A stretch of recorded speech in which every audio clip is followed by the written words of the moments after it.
This video is brought to you by patreon.com/worsttake. Get access to exclusive live streams and Discord servers, on-screen shoutouts, and early access to some videos when you join now. Help make sure that we can continue to make content like this by supporting the Patreon. Links are in the description down below.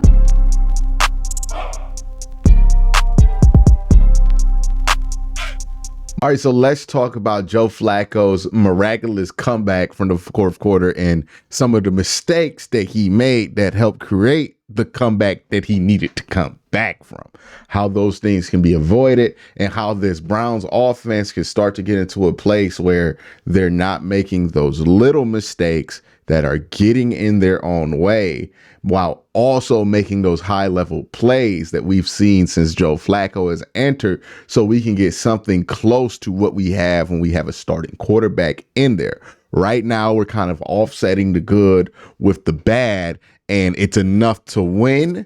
But if you want to start to thrive, what you want to see this team do during playoff time, start to beat teams by significant margins so you feel good about this team's ability to beat good teams, this is what you want to see. And this, for the first 3 weeks of Joe Flacco, I think we're all pretty happy with what we've gotten out of the first 3 weeks. But now we're starting to talk about taking another step with him, now having a month of this offense under his belt, what he can improve, what's not going to improve, what's going to be the case, like what's the baseline and all of that. We're going to look into that by breaking down these plays from the game. So let's go ahead and get into the film room and check this out. I think there was a lot of interesting stuff in the first half of this game. Not all bad, but definitely some interesting stuff. I think one, I'm glad he had that comeback because it's easier to just categorize some of this stuff as just a bad game instead of a result of like age or anything like that. So let's get started here with this first play where I have it charted here that he missed David Njoku. So we're going to watch 85 when I get this play running. And we're going to look at him the whole way through. So 8-5, that's what we're watching. Oh, yeah. Oh, yeah. Okay. So, again, this is just not a good play by Flacco. Gets back here and just immediately goes to his check down. Now, maybe David's open because he's looking so hard at his check down. And you can see that they want this play, right? It's basically an extended handoff. So let's go back to the beginning of it. So what they're doing is they're sending, not Joe Flacco, they're sending him on the flat, and they're pulling basically Harrison Bryant in front. And this is basically intended to be a toss sweep. Now, what they also will have is David Njoku kind of curl flatten, seeing if it's zone, if they blow it. Because what could happen here is that this could be zone. There's a flat defender, and this is blown up. Once you identify that, okay, now you have the zone beater. So this is a man beater here, a zone beater here. But Joe gets too caught up in this extended handoff. So that's what they're trying to do. 9 does a great job of cutting this off, right? So 9 sees that it's an extended handoff, and he sees the passing lane. So he just decides, I'm not going to play 34. I'm going to play the lane, which was a great decision there because it completely kills this throw. Now, this linebacker here, and this is something to go back to if you ever play the Bears again. So maybe you never go back to this, but maybe they went back to this in the game. But this linebacker right here was reading eyes heavy, right? So he sees Joe Flacco's cones here, and then he reads this real heavy and abandons 85 in the middle of the field. And it leaves him pretty open. So, you know, it's one of the first few plays of the game. But you want Joe to see that and get those easy yards there on a play like this, because you get David that ball, the way David runs with the yak, he can get 40 yards off that. So, you know, take advantage of those opportunities. Like the second you see 9 flash here in that passing lane, you just got to give up on this and get your eyes back to David, because that's the plan beater, right? If they crash, if they play this aggressively, which they did, right? This linebacker's playing this aggressively. He's playing the lane aggressively. He's holding the numbers right here. He's holding here, looking at that number. So they played this aggressively, which means you have a beater built in here, which is this little sit. from David. So you got to get it to David there, right? Boom. You get that to David, let him run. He gone. But instead, he's too dead set on making this work. And he thinks he can throw over 9. And, that could have easily been picked off right there. That's a dangerous decision. You just can't make that, especially on the play that what's the reward if you get it to Jerome Ford? Like, yeah, he's going to get some yardage there, but you could have got the same thing with David Njoku if you just got your eyes back center. And it would have been way less risky. All right, this play right here is just an interceptable ball. Man, there wasn't, like, even the plays that weren't interceptions sometimes just weren't really great decisions, right? This is another one. Look, you can't be late and inaccurate over the middle. We said this with all 4 quarterbacks this year. Late and inaccurate over the middle. I mean, look where this ball goes. Like, this could have easily been intercepted. If 4 was paying more attention, that could have easily been intercepted there. Right. And I don't think it's that bad of a decision. Like, I don't think David's more open than like Elijah is, if you look here, but I don't know what the read is. It might be just get the ball to David type shit. So, I'm not going to be too critical on the decision there. Joe Flacco's been in the league a long time. He's probably making solid decisions. This right here is just be safer with the football. Again, another play action. You get a little pressure. And it's like, what was this? Like, he threw it. That's a throw. He threw that shit.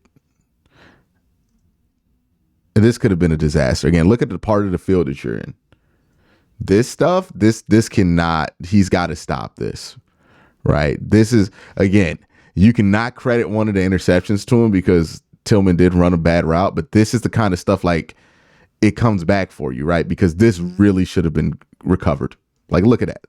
Look at that. Should have been recovered and scored. That's a fumble, by the way. That's not a forward pass.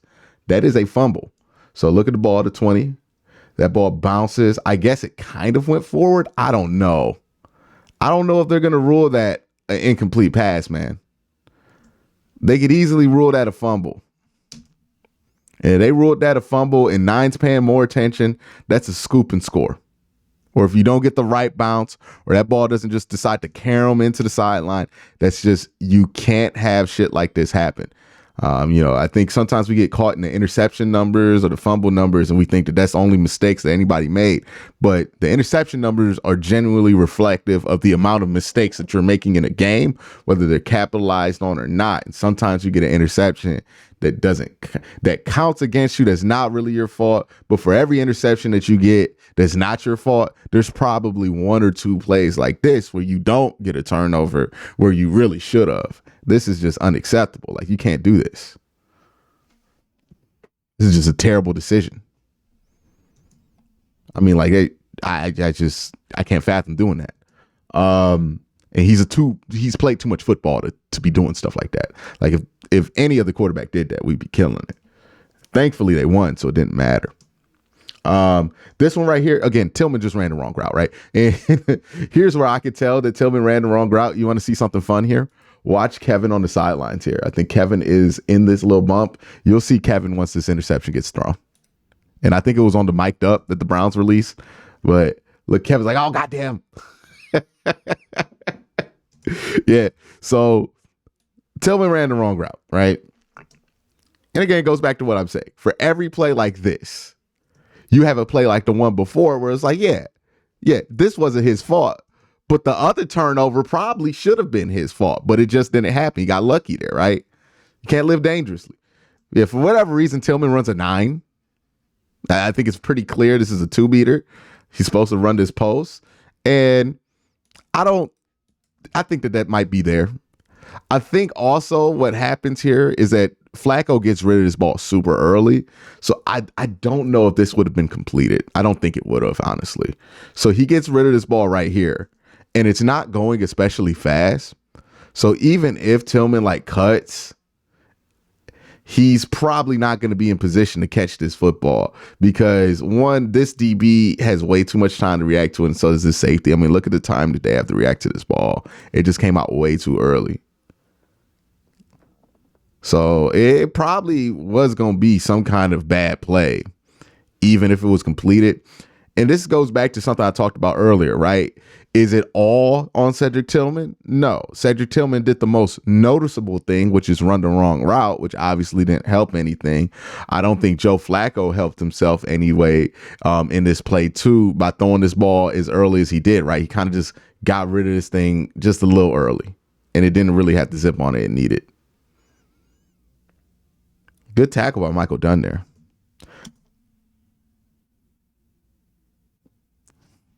This one right here, again, this is a completed pass, but it's like, is it worth putting the ball in risk this much to complete a 5-yard hook? Like, do we have to put the ball in danger that much to get 5 yards? If the answer is yes, okay. But that's a real question. Like, do we have to do this? It's great that it got completed. But I mean, look how close this is to an interception. We don't got to do that. Got to stop testing your luck, right? When you test your luck, you get 3 interception games, especially at that older age where pocket passers, they tend to get older. The interceptions go up because of stuff like that. All right. So this one right here.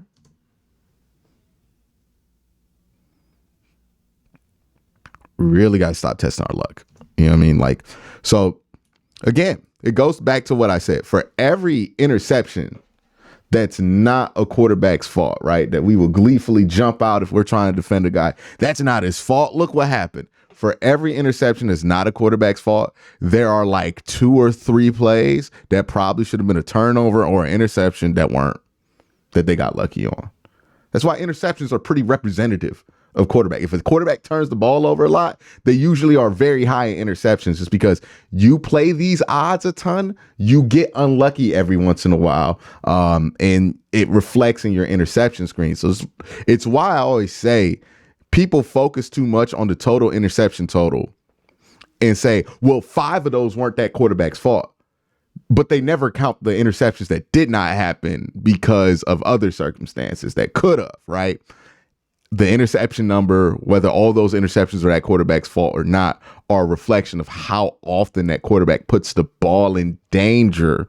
And that is usually what that interception number says, and why it's one of the more simple but reflective numbers that we have in all of sports, because yes, it ends up averaging itself back out. Let's get back to the film.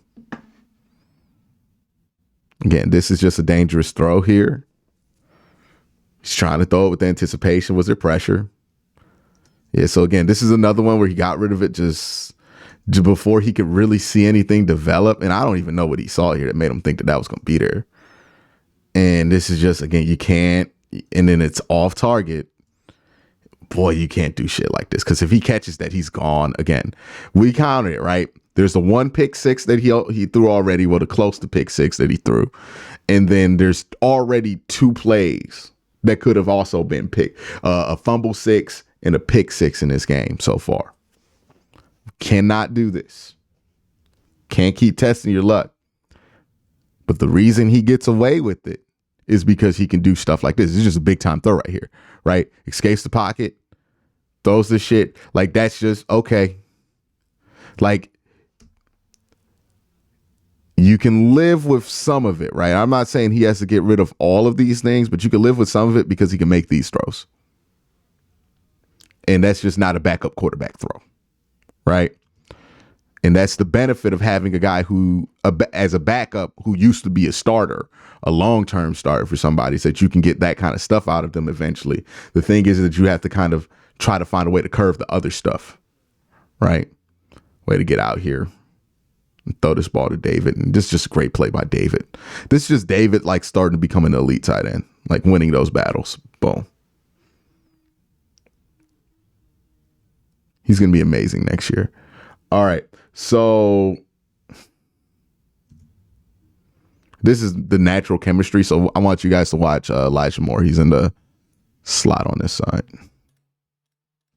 Just natural chemistry right here from Joe Flacco and Elijah Moore, because the pocket kind of breaks down a little bit. When the play breaks down, he has to scramble. And then Elijah Moore, well, you saw what he did there?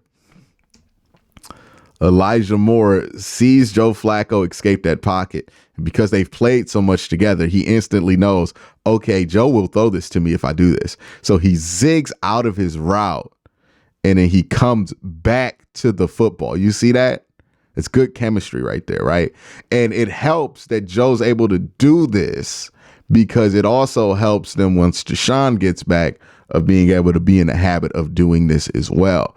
So again, just good scramble drill stuff, cuts, and then after he cuts and beats his man, gets closer, make that throw as less difficult as possible because it's already a crossbody throw, and then gets in position to catch it.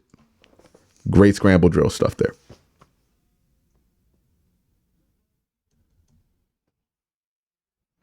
It's just good O-line right here. I think the O-line was a little bit better than you would expect, given that they had one starter left. Yeah, give him the credit right there. Good old line there. Ball is late and inaccurate over the middle. This is the second interception. You can't throw these, right? You can't throw these. So one, ball should have been out, right? The ball's late. Okay. But if it's an accurate football, it's fine. You know, you can be inaccurate, but on time, and you can be late, but accurate. You can't be both. And this is what Joe Flacco was on this, right? He was late, inaccurate, boom, just threw a medicine ball. You can blame that on Cedric Tillman all you want. I don't care who's there. This is going to happen, right? This is a medicine ball. You're making your wide receiver have to extend his arms in a very vulnerable position, and then you're giving a linebacker a free run at his open chest. This is an interception on Joe Flacco, right? Like, I understand how people can look at it and say, oh, that's on Cedric Tillman, but look at the position that ball is making him go to. Again, you throw that kind of ball, you want him to curl down and catch it in his stomach almost, right? Like, you don't want him to extend over the middle, because when a wide receiver has to extend over the middle, that's how tip ball interceptions happen. That's how stuff like this happens. Quarterbacks know this. You cannot miss high over the middle, especially when you're late and they have time to react to this. This is a bad ball by Joe Flacco. Like, you just can't put him in that spot. You can put anybody in that spot and it's going to end the same way. And it ends up being a pick six. That's all on Joe. Well, not all on Joe. I think some of it's, I don't know. This is pretty close to it. Like, some of it might be on Cedric. Like, I don't know. Maybe he should have drifted more right. But then I'm asking him to kind of like read the future.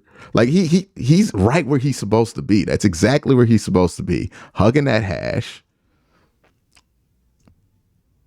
The O-line does a good job. There's no pressure. Yeah, that ball just comes out funny.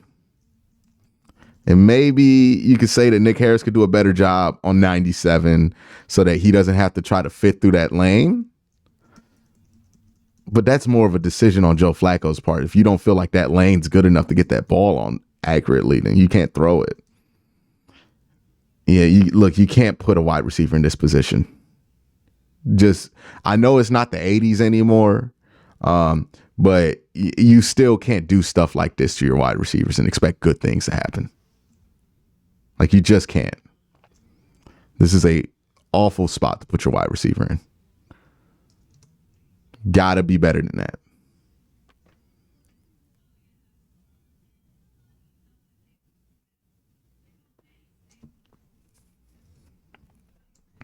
It's another missed opportunity here to David Bell this time. So I want you to watch David Bell. He's actually on the line of scrimmage right here. You're going to have him kind of flash wide open here. But he decides to go the other side to David, I believe. Was it David? Yeah. He decides to go the other side to David. I don't really know why. It seems like they got what they wanted on the other side here. This is a run action. No, this is play action. Yeah. See, where were his eyes at the beginning of this? Just to see what he saw and why he went here. Play action. Okay, so he's trying to get middle. He sees his quarters and then he throws a flat. I mean, yeah, that's a fine enough read, right? So he sees quarters. Once he gets back here, he decides I'm going to get it out to the flat. It's fine enough read. With more comfort, you want him to say, okay, I have quarters. Let me see if they're playing hard flat on both sides. He already sees that they're kind of playing hard flat on this side, but you want to just peek over here real quick because if you get that ball to David Bell, he could have had a big game. That's more of a comfort thing, though. Like that'll happen if he plays more in this offense than anything.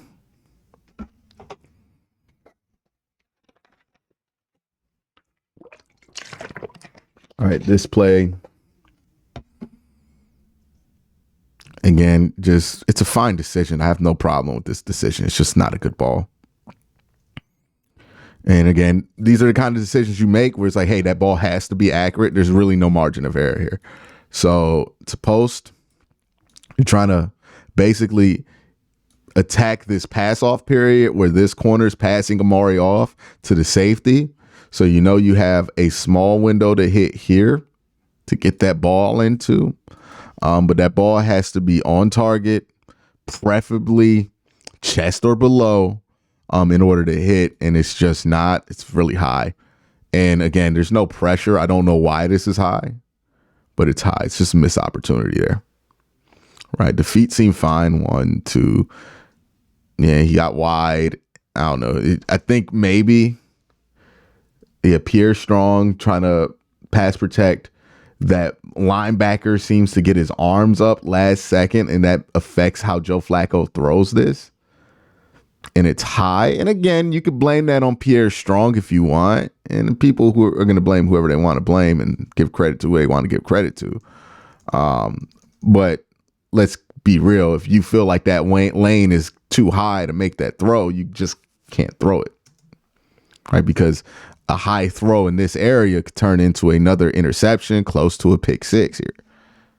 Can't keep playing these games.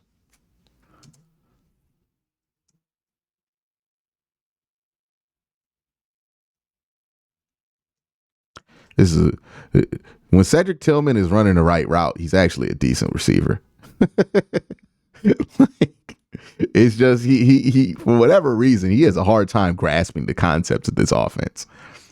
Right, because he's here, big man catches it, gets going downhill, puts his shoulder into his chest. I'm like, yeah, man, that's a good wide receiver right there. When he run the damn right route,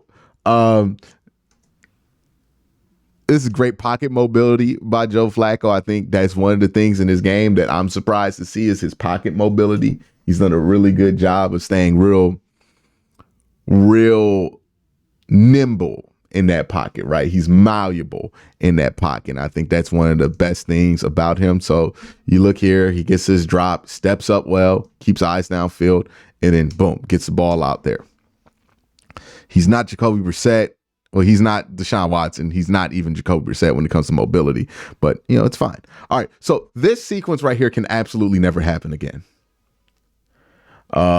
This should have ended the game. I'm going to be real with you. This sequence should have killed the game. We've already gone through all the other missed opportunities for the Bears on this one. But this one right here, it should have ended the game. You should count it as a miracle that it did not end the game. So you get the punt here and they muff it. It should be automatic points here, right? 20, muffs the punt. Browns get on top of it. Shout out Diabite. All right. So first play after that happens, you have the ball at the 20. You've struggled to score all game. And then watch David Njoku right here.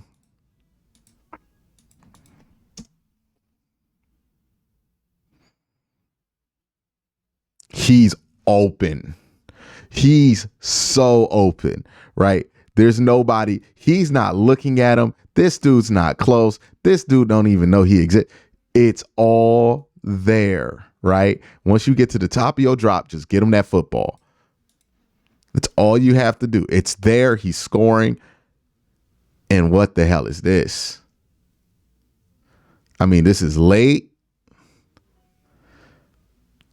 I just...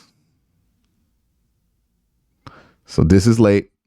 Hand off, top drop, get it out, right? But it's late. And look, it's behind. It's just an awful throw at an awful point in the game. And this should have killed the game. It should have killed the game. Your protection was fine. There's no excuse for this interception. This is the kind of backbreaking shit that kills teams.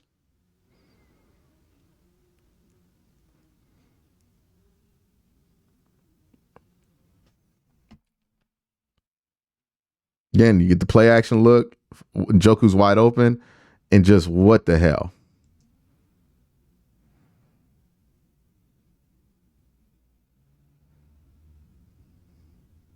So you throw that interception, all right. You've had an awful game so far.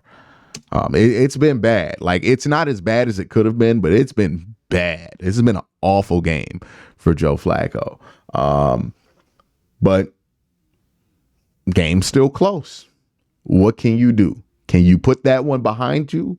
Can you put all of that stuff behind you and make a play because you're only down 10? Or are you going to let it snowball into a blowout? So let's see how Joe Flacco responds.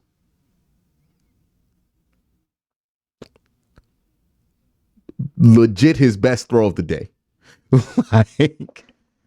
And look, man, sometimes games shake out like this. And in the micro, we're worried about how you win. When we're doing the film breakdowns, we're kind of worried about not just how you won, but how you can continue to win going forward. So that's why I'm going to be critical of the stuff that happened before it, because that matters when it comes to factoring in what he needs to fix for the rest of the season. But that's how you respond. He got hot, right? Basically, he was cold all game. He got hot. So Kareem Hunt, they do this little end around. What they're trying to do is get this ball to Elijah Moore because it's going to be open, right? You're just trying to get them cross that post, throw that post to Elijah Moore. But unfortunately, you get too much pressure to feel comfortable stepping up, making that throw because it is open. But good job adjusting here, getting that ball out to Kareem Hunt. And this is on a 1st and 20, I believe, or no, 1st and 10. And then you get a first down out of a broken play. Good job. Love that, right? Again, how do you respond? We can acknowledge that he sucked for most of this game. But you know what?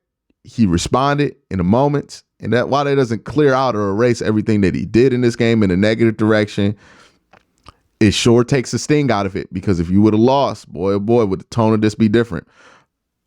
Right? A little play action. And then, oh my goodness, this is just a franchise throw almost. Like, I think we've seen like 1 or 2 times Deshaun has even done something like this. Right. This season. So, I mean, this throw's just great. It's a great throw.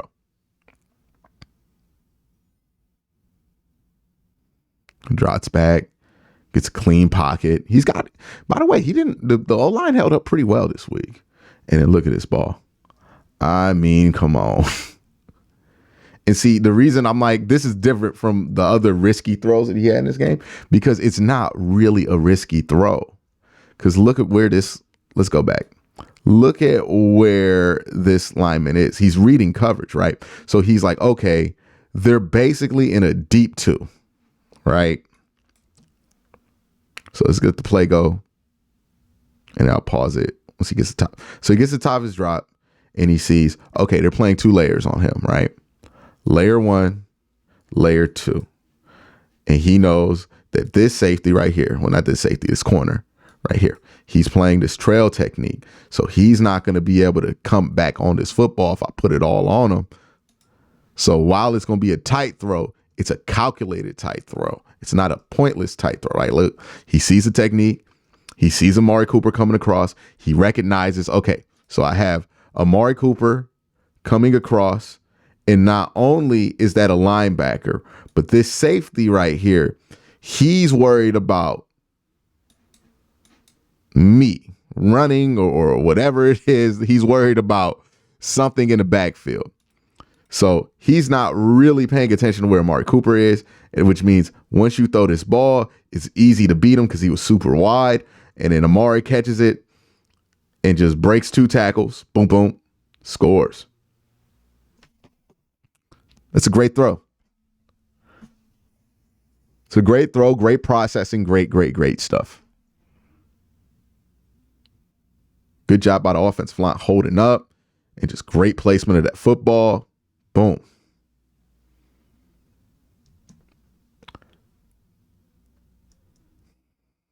This is just David Njoku being special here. Again, another good throw. Had somebody coming in. Yeah, had a little bit of pressure here. Stays tall in the pocket. Makes a good throw to David. David does a good job of catching this and gaining momentum immediately. And then just getting ridiculous at the end there, trying to hurdle a grown man. And then they send that zero blitz. Joe Flacco gets that extra step. Yeah, I want y'all to point something. I want y'all to see something here, right? So this is a great play by David. So Joe Flacco pump fakes this thing, right? And I think I know what's happening here. Because I think Joe, he wants to get this ball to David, but he's like, okay, I just got to hold this thing one extra second. And then like literally at the last second possible, he gets this thing out. And it's not the greatest ball in the world, but who cares? He knows I just got to get that ball over 93, right? That's the job of this football. Get over 93. David can do the rest. Gets over 93. David does the rest. And then this is a great job by David Njoku. He catches this football, gathers, and then breaks a tackle, spins out, and then keeps going. This is just winning time stuff here. So what do you make of a game like this where basically 14 of these plays were very bad for Joe Flacco, but like 6 or 7 of them were really, really good? One, that's kind of the life of playing with a backup quarterback. But 2, you hope to go from, instead of 14 bad plays, we can go down to 7 bad plays, right? You can live with 7 bad plays. I'm never going to sit here and ask any quarterback to play a perfect game. I'm never going to sit here and ask Joe Flacco specifically to play a perfect game. But if he can limit the mistakes so that they're not a majority of what he's doing in a game and more of a, okay, he had like 5 or 6 bad plays, you can live with that. I'm even willing to live with an interception a game at this point. Like, I don't really mind if he throws an interception. I don't think he needs to throw for 300 yards every week. Part of the reason he's had to throw for so many yards is because he's dug himself into some of these holes that he has to get himself out of. So for the Browns and Joe Flacco going forward, there's a lot here to fix. There's some stuff that I think is going to get fixed with time. There's other stuff where I think you got to just sit down with Joe and like figure out what his tendencies are and build things in the offense that kind of protect you from his tendencies. Because you know, he's 38. He's not going to become a whole new player or change some of these habits that he's had his whole career. So you just got to build things into this offense that protect you from that, or don't put him in a position to make some of these mistakes. And right now, I think that there's too much of that in there, and it's presenting too many opportunities for big mistakes to happen. Because we saw in this game, there were the 3 interceptions, but there were like 3 or 4 more plays where I'm like, man, that could have been a pick 6. That could have been a fumble 6. So got to just figure out a way to put the ball in danger less, whether that be from a structural standpoint with the offense, or whether that be with just straight up coaching with Joe telling him like, hey, you can't do this, right? But that's it for the film breakdown. Hope you guys found this informative. Let me know what you think in the comment section down below. Y'all have a great day. Have an even better night. Peace.